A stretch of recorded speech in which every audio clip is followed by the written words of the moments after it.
Greenbelt 2010. I'm here in conversation with Oliver West. And Oliver, tell us about yourself, about why you're here at Greenbelt. Well, it's as with lots of people I'm meeting here, it's not my first visit, and I'm excited to be back with just a little bit more each year to offer visual thinking guidance to quite a few people who are obviously very creative coming to this sort of festival, and just to give them some ideas that I've found useful for myself as an artist, visual artist, but also somebody who's really struggled through school because of my dyslexia, and I'm amazed at just how many people as creative thinkers do struggle with that other side of things, that linealizing of information. So I've been presenting on that a little bit, and it's been great to meet people who just say, that's where I'm at. This is this fits for me. So the kinds of people who need these kind of ideas and how they can express their visual thinking, does it stem across age groups, races, genders? The whole lot. The whole lot. And that's that's why I'm on a quest. Just how far does this thing go? Okay. Because people might say, I can't think of a picture when somebody says the word dog. Right. I don't see a dog, I see the word. I'm that unvisual, they say. But I want to be creative. How do I get into it from that point of view? So the strategy is slightly different. There's other people who say, do you know what? I am so stimulated by words, creating pictures that I can never keep my focus. And that was my problem in school, so it's useful for them.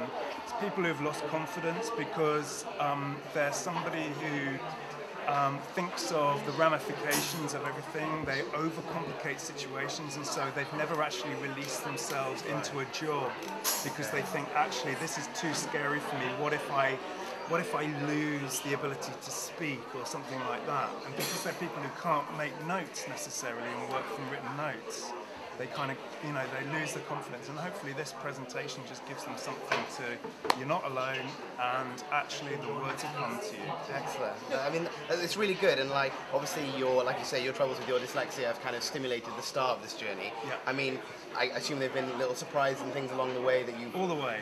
And firstly, the surprise that I had anything to offer, because I've grown up not passing particularly any qualifications, always getting very low percentages on anything, assuming that the message that you're not particularly bright and you're a slow processor was the truth. And suddenly the idea that actually I spend most of my time in education being apparently quite helpful, because I'm coming at it from a perspective of being there, having done it, and walking into a situation, recognizing it and saying, do you know what?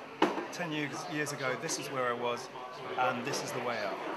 So let's say, to kind of sum up, in terms of, there are lots of people who are going to see this, and undoubtedly there will be lots of youth who will feel like that. They will feel like a person who has maybe been told that maybe they're not an academic, and right. They're more a kinesthetic learner. Yeah. How, where can they go from here? So they hear this and they think, yeah, I want to go and I want to... Okay, if you want to try something, the important thing is that you might realise that you are somebody who's a dual processor. You need to do two things at once to feel comfortable. It might be like I'm waving my hands around. You might want to walk around the room most of the time, whatever else. If you are that type of person who needs to do two things at once, maybe you need to see all your thoughts in one place. So what I do is I get people to fold a sheet of paper, keep folding it down until it's credit card size. It's 16 grids to a box, and just throw in the thoughts that come to mind in any particular order, and just see whether actually seeing it all in the big picture version rather than in sequence, whether that makes you realise things and see connections that give you the confidence to move on and make a decision, that's the way I'm going to go. One of the pictures might make more sense to you than another. So it's that kind of thing. If they would like more information about that sort of thing, I've got a website. It's my name, Oliver West, footnotes.com, and you're very welcome to send me an email if you want some more information. I've actually put some of the strategies down in a book called In Search of Words. That's available on the site. The other thing that you can do, just before we came to Greenbelt, gave a download hyperlink so that you can download a free version, demo version of the software that helps you think through these sort of things that we just talked about. Excellent. Excellent. Thank you very much. Thank you for spending the time and coming to meet with me. This is Oliver West, and we're Greenbelt 2010.